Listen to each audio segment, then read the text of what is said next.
बच्चों welcome back to the R K science classes. मैं हूं रोहित मेहता और आप देख रहे हैं आर के साइंस क्लासेस का यूट्यूब चैनल। दोस्तों ये वीडियो 12th बायो के बच्चों के लिए है। हमारा इसमें चैप्टर चल रहा है मानव श्वसन तंत्र। उसमें आज हम बात करने वाले हैं उच्च वसन या निहि श्वसन। इसको इंग्लिश में एक्सपायरेशन या एक्सहेलेशन कहा जाता है। इससे पिछले वीडियो की अगर बात करें तो हमने उसमें निहि श्वसन को या इंस्पायरेशन को या इनहेलेशन को पढ़ा था और आज उसके अपोजिट यानी कि हम एक्सहेलेशन या एक्सपायरेशन की बात करने वाले। चलिए वीडियो को स्टार्ट करते हैं। देखिए, सबसे पहले अगर आपने पिछले लेक्चर्स को नहीं देखा है, श्वसन तंत्र के बारे में अगर आपको बिल्कुल भी नॉलेज नहीं है तो आप पहले उन वीडियोज को देख के इस वीडियो पर आए। ठीक है, तो देखिए सबसे पहले उच्च वसन या निहि श्वसन की हम बात करते हैं तो परिभाषा क्या होती है? वायु का फेफड़ों से बाहर निकलना। वायु का फेफड़ों से बाहर निकलना क्या कहलाता है? उच्च वसन कहलाता है। इसके विपरीत ध्यान क्या देना है तुम्हें? निहि श्वसन और निहि श्वसन दोनों में अंतर डिफरेंस आना चाहिए। निहि श्वसन का मतलब होता है वायु को अंदर लेना और इस निहि श्वसन का मतलब है वायु को बाहर छोड़ना। ठीक है दोस्तों, निहि श्वसन और निहि श्वसन दोनों में अंतर आपको पता होना चाहिए। अब उच्च वसन कहते हैं, इसको कोई दिक्कत नहीं है। वैसे तो एक्सपायरेशन और एक्सहेलेशन दोनों में एक्स आ रहा है। एक्स का मतलब बाहर जाना। ठीक है, मान लिया हमने एक्स का मतलब बाहर जाना और इन का मतलब अंदर जाना। इससे कंप्लीट याद हो जाता है, कोई दिक्कत वाली बात नहीं है। अगर हिंदी शब्दों में तुम्हें कंफ्यूजन होता है तो इंग्लिश शब्द याद हो जाएंगे और अगर उसको अंतःश्वसन और इसको उच्च वसन से याद कर लेते तो और भी सिंपल है। तो वायु का फेफड़ों से बाहर निकलना क्या कहलाता है? उच्च वसन या निहि श्वसन कहलाता है। अब ये दो प्रकार का हो सकता है। कितने प्रकार का हो सकता है? पहला प्रकार हो सकता है विश्राम अवस्था में। विश्राम अवस्था में यानी कि जब हम रेस्ट कंडीशन में हों, रेस्ट कर रहे हों, कोई कार्य हम नहीं कर रहे हैं, जैसे कि सो रहे हैं या फिर कुर्सी पर बैठकर टीवी देख रहे हैं, है ना, पबजी खेल रहे हैं। पबजी तो हालांकि अब इंडिया में बैन हो चुका है। फ्री फायर खेल रहे हो, हालांकि मैं नहीं खेलता, ऐसी कोई दिक्कत नहीं है क्योंकि मैं खुद टीचर भी हूँ, स्टूडेंट भी हूँ, तो मैं खुद पढ़ाई करता हूँ, है ना। ऐसा नहीं कि अपनी इस पढ़ाई वाले टाइम को मैं लगा दूँ कहाँ पर? पबजी खेलने में, फ्री फायर खेलने में, लूडो खेलने में। बिल्कुल बंद है मेरे मोबाइल में। अभी तक मैंने डाउनलोड भी नहीं किया पबजी को, तो है ना। तो मैं उन बच्चों को मैसेज भी देना चाहूँगा, ये मान लो कि जो पबजी खेल रहे थे या अभी फ्री फायर वगैरह खेल रहे हैं, अपने 2-5 घंटे उसमें वेस्ट कर रहे हैं, तो कोई मतलब नहीं है। अभी खेलोगे पबजी तो बाद में बेचोगे सब्जी, वही वाली बात है। ये टाइम है हमारा पढ़ने का, तो हमें पढ़ना चाहिए। ठीक है, तो विश्राम अवस्था में जब हम रेस्ट कर रहे हों, टीवी देख रहे हों, तो हमारे श्वसन किस प्रकार से होगा? देखो, उच्च वसन कितनी दर होगी उसके बारे में बात करनी है। तो मैं पहले एक बार समझा देता हूं कि उच्च वसन के टाइम होना क्या है। यानी कि जो अपना डायफ्राम है और जो पसलियां है वो कौन सी कंडीशन में होने वाली है। देखिए, ये मैंने कल डायफ्राम बनाया था और ये हमने श्वास नलियां बनाई थी और ये हमारे फेफड़े थे। ठीक है, तो हमने क्या देखा था कि जब ये डायफ्राम नीचे जाता है और जो ये पसलियां हैं दोनों साइड वाली, ये जो पसलियां हैं, ये पसलियां किधर जाती हैं? बाहर जाती हैं।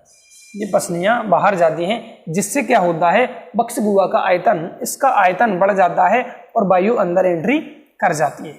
ये हमने देखा था। ये होता है निहि श्वसन, इंस्पायरेशन में या इनहेलेशन में। अब इसके अपोजिट चलें तो एक्सपायरेशन में क्या होने वाला है? अब ये ऐसा था, है ना, ये नीचे जाता है। अब इस कंडीशन में क्या होने वाला था? जब निहि श्वसन हुआ तो ये ऐसा हो गया, चपटा हो गया, गुंबद आकार से कैसा हो गया? चपटा। अब हम उल्टा बात करने वाले हैं। तो देखो, इसमें चिन्ह लगा देंगे, कोई दिक्कत नहीं है, अलग मार्कर का यूज करके लगा देते हैं। देखो, ये नीचे आया था तो वायु अंदर एंट्री की थी। अब ये कहाँ जाएगा?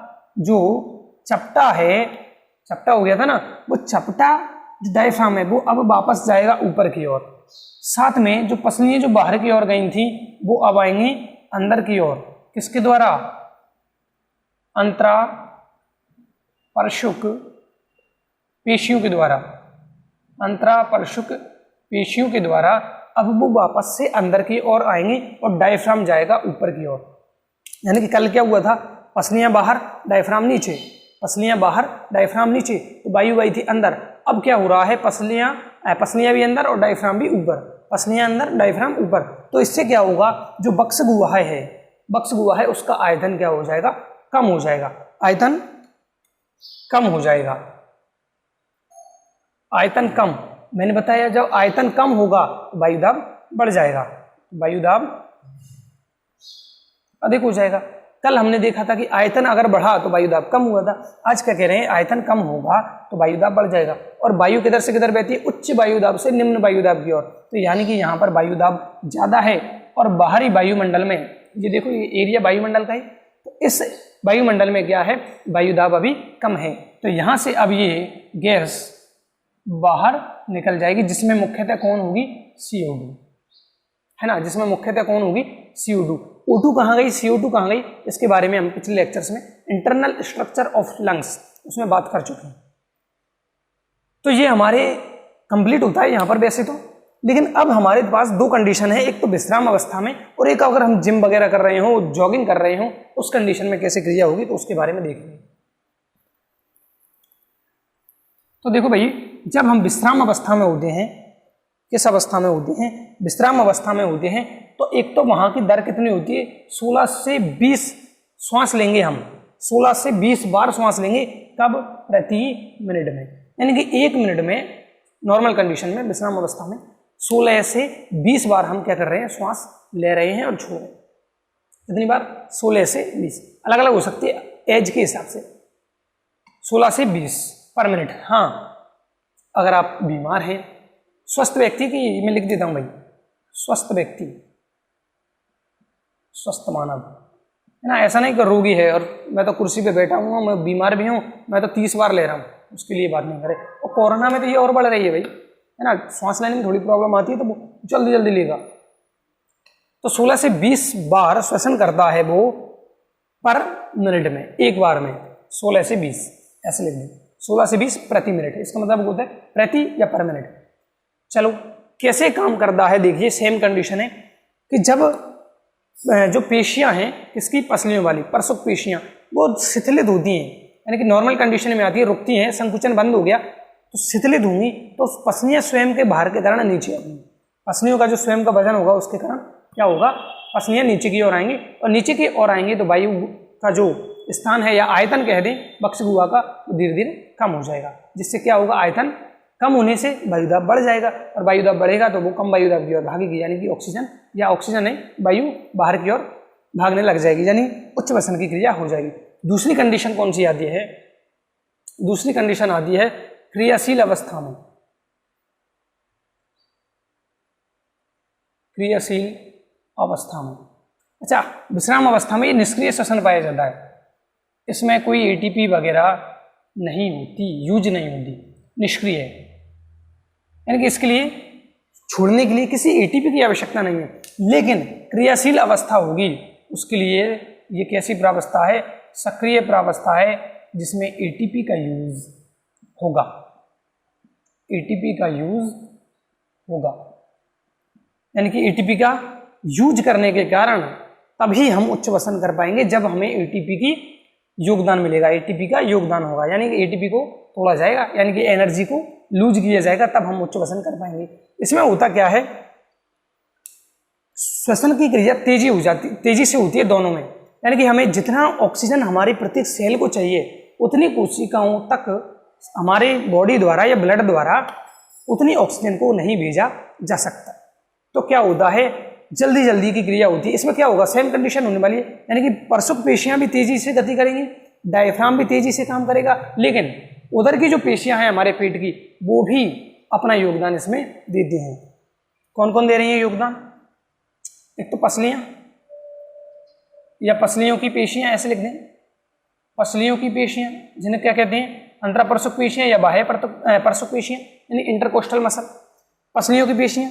दूसरा तनुपट,